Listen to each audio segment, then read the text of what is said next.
For people always on the go, it's easy to find yourselves eating out for lunch or just quickly throwing something in your bag. Our friend and chef, Trisha Perez Kennealy, stopped by with a few ways to make meal prepping not only easy and delicious, but cost efficient as well.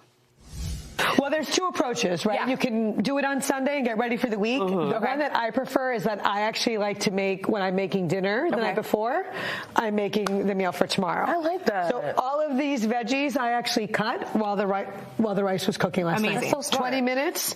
And again, like lots of color. We were talking about healthy at this time of year. Yes. The rainbow, right? Red, orange, yellow, green. I have a whole variety. You know what I also think about like the fruits and veggies is that you can buy them. If you don't cut them up, you just look at them and you're like, ugh, I don't want to do that. I do that all the time. This makes it so much easier to grab it and just. And what I do is I cut them in a way that if I, obviously, dips and stuff, like I have some homemade guacamole, some hummus, which are great afternoon snacks. Yep. It is so much more cost effective if you're bringing it to the office. Yeah, right? The single serving of the hummus costs just as much as getting the whole container, buying a good cracker to have as a snack. And in worst case, if you don't use it over the week, you just chop it up and throw it in an omelet or something. Well, the peppers that I cut up earlier in the week are now in the bowl in this sauce that I made. So it's not even all the same thing. No, it's not. This is great. So this was all mixed and matched. And it's always a protein, a vegetable, and a carb, right? So I have a beautiful ribeye steak with some yuca, Puerto Rican heritage. There you go. Needed. Some broccoli, sweet potato, and a chicken thigh.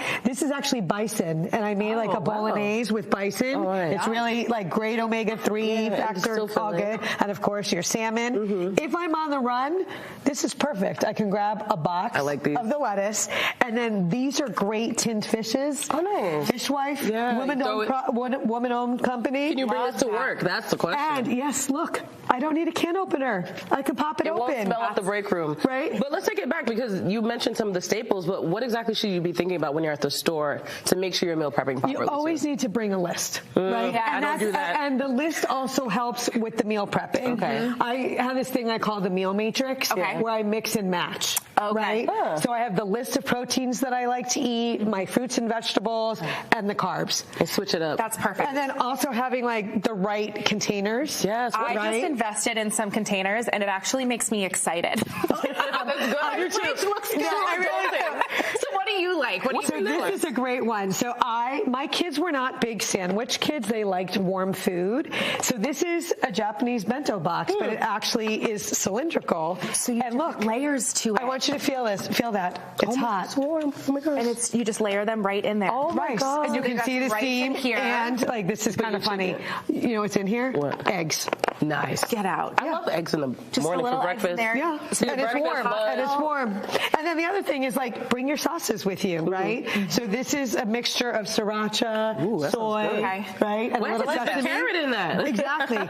And this is a vinaigrette. So I left it so you can see it. I can shake it up. Yeah. Put it in the fridge at work. I was just going to say, if you put it in the fridge at work, you don't have any excuse because it's already there. You don't have to think about it. And then when you're prepping the night before, you just do a dinner and that. Yeah. And it's so much more cost effective. I added it up. If you were to buy lunch every day and instead like made it at home, it could be like $7,800 if you were to buy a $20 lunch 5 days a week. Save your money. Listen to Let's go. Where are we going? Yeah, let's go. Yeah. Let's think about that. Let's do that. Save your money. Follow her on Instagram, Trisha Perez Kennealy, because those tips will save you money, and then we can all go on a vacation together. Yeah, I'm loving this. Thank you so much for being here and for helping set us up. I'll check in next week and let you know how my progress is.